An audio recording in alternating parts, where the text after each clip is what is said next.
2025ರಲ್ಲಿ 2 ಗ್ರಹಣಗಳು ಬರ್ತದೆ. ಒಂದು ಸೂರ್ಯಗ್ರಹಣ, ಖಂಡಗ್ರಾಸ ಸೂರ್ಯಗ್ರಹಣ, ಇನ್ನೊಂದು ಖಗ್ರಾಸ ಚಂದ್ರಗ್ರಹಣ. ಇದು ಎರಡೂ ಕೂಡ ಭಾರತದಲ್ಲಿ ಗೋಚರ ಆಗುವಂಥದ್ದು. ಈ ಗ್ರಹಣಗಳ ವಿಚಾರಗಳನ್ನು ಒಂದು ಸಂಕ್ಷಿಪ್ತವಾಗಿ ಹೇಳಬೇಕಾಗ್ತದೆ. ಜಗತ್ತಿನಲ್ಲಿ ಯಾವ ಕಡೆಯೂ ಗ್ರಹಗಳು ಬಂದರೂ ಕೂಡ ಅದು ಇಡೀ ಜಗತ್ತಿಗೆ ತೊಂದರೆ ಬರ್ತದೆ ಅಂತೇಳಿ.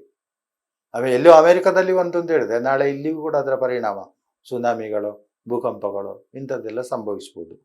ಈ ಖಗ್ರಾಸ ಚಂದ್ರಗ್ರಹಣ ಯಾವಾಗ ಬರ್ತದೆ ಅಂತ ಹೇಳಿದ್ರೆ 7ನೇ ತಾರೀಕು 9ನೇ ತಿಂಗಳು, ಅಂದರೆ ಸೆಪ್ಟೆಂಬರ್ 7ನೇ ತಾರೀಕಿಗೆ ಖಗ್ರಾಸ ಚಂದ್ರಗ್ರಹಣ ಬರ್ತದೆ.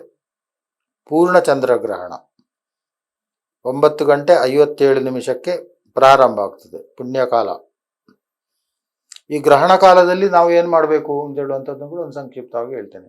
ಗ್ರಹಣ ಕಾಲದಲ್ಲಿ ಆಹಾರ ಸೇವನೆ ಮಾಡಬಾರ್ದು, ಯಾವುದು ನೀರು ಕೂಡ ಕುಡಿಬಾರ್ದು. ಆ ಗ್ರಹಣ ಕಾಲದಲ್ಲಿ ಪಂಚಾಂಗದಲ್ಲಿ ಅಥವಾ ಶಾಸ್ತ್ರಗಳು ಏನು ಹೇಳಿದೆ ಅಂತ ಹೇಳಿದ್ರೆ, ಸೂರ್ಯಾಸ್ತಮಾನ ಆದ ನಂತರ ಏನು ತಿನ್ನಬಾರ್ದು ಅಂತ ಹೇಳಿದ್ದಾರೆ. ಅದು ವೃದ್ಧರಿಗೆ, ಅನಾರೋಗ್ಯದವರಿಗೆ ಕಷ್ಟ ಆಗ್ತದೆ ಅಂತ. ಆ ಗ್ರಹಣ ಕಾಲದಲ್ಲಿ ಆದರೂ ಕೂಡ ಅವರ ಆಹಾರದಿಂದ ಸ್ವಲ್ಪ ದೂರ ಇರುವಂಥದ್ದು ಒಳ್ಳೆಯದು. ಚಂದ್ರಗ್ರಹಣ ತುಂಬ ಮನೋಕಾರಕ, ಮನಸ್ಸಿನ ಮೇಲೆ ದುಷ್ಪರಿಣಾಮವನ್ನು ಬೀರುವಂಥದ್ದು. ಇನ್ನು ರವಿಗ್ರಹಣ ಬರ್ತದೆ. ಅದು ಖಂಡಗ್ರಾಸ ಗ್ರಹಣ ಆದರೂ ಕೂಡ ದುಷ್ಪರಿಣಾಮಗಳು ಒಂದೇ ಬರ್ತದೆ. ಭೂಮಿಯ ಮೇಲೆ ಪರಿಣಾಮ ಬೀರ್ತದೆ. ಒಂದು ಕಡೆಯಿಂದ ಮನಸ್ಸಿನ ಮೇಲೆ ಪರಿಣಾಮ, ಮತ್ತೊಂದು ಕಡೆಯಿಂದ ಭೂಮಿಯ ಮೇಲೆ ಪರಿಣಾಮ. ಸಾಲದ್ದಕ್ಕೆ ಶನಿ ಮೀನ ರಾಶಿಯಲ್ಲಿರುವಂಥದ್ದು. ಆವಾಗ ಇನ್ನೊಂದು ಹೇಳಬೇಕಂತ ಹೇಳಿದ್ರೆ ಭೂಕಂಪಾದಿಗಳು, ಆಮೇಲೆ ಜಲಪ್ರಳಯಗಳು, ಸುನಾಮಿಗಳು ಇದೆಲ್ಲ ಸಂಭವಿಸುವುದು.